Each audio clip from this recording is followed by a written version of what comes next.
there, folks. Santee and Fat Jack JW, Arizona Ghostriders. You okay? Ooh. Got mail. Santee, I've always wondered about epidemics in the Old West. Could you make a video about them? Max S. You sure you're okay? We can do that. In the interest of some of you eating your Danish and drinking your coffee while watching our show, I'm going to spare you the horrid symptoms of some of these diseases that plagued our forefathers in the era of westward expansion. Thank you very much.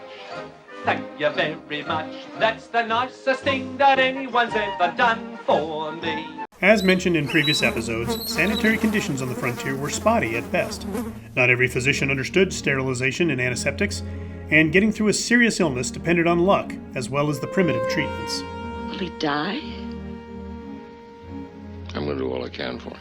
Cholera is a bacterial disease that is transmitted through fecal matter and could kill its host in a matter of hours. The 19th century saw a lot of immigrants moving to the West, and sanitation was not high on the list of health priorities. Coming in contact with contaminated drinking water or food was a good way to end your whole settling in the West plan.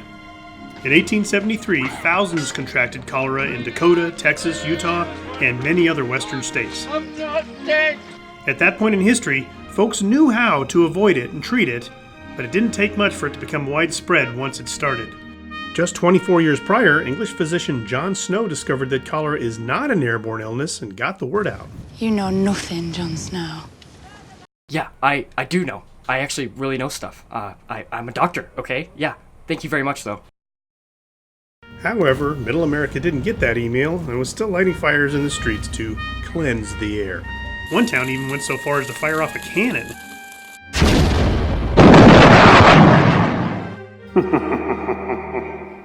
No, to clean the air. Smallpox, otherwise known as the speckled monster, had plagued America for quite some time by the Old West period. It had a 30% fatality rate, which made it easier to survive than some of the others. In 1876, Deadwood had a smallpox epidemic. Tents were erected and a quarantined area was marked off. Calamity Jane nursed many back to health and never contracted it since she survived it as a kid. There was a vaccine by that point in history, but it was not yet available to our pioneers. Typhoid fever was another potentially deadly disease.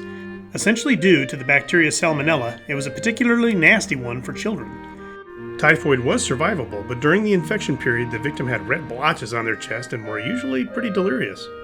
It took a full month to get over, and a weak immune system just wouldn't survive it. Infant mortality was also impacted by influenza, scarlet fever, and the measles. Thankfully, antibiotics and vaccines have eradicated many of these diseases in our country, yet some still exist in other parts of the world. Epidemics are definitely not gone, but thanks to modern medicine and education, we see a lot less of them. Oh, to all you thinking about inventing time machines to go back to the Old West, get your shots before you travel. Oh my gosh, you're coughing up blood. I'm fine. Have you been checked for tuberculosis? Okay, well, we're going to go to the hospital soon, so... Folks, please like, share, and subscribe.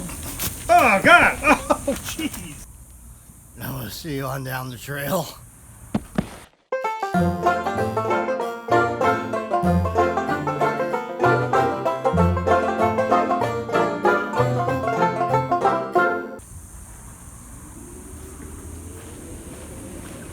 And we'll see you down the trail.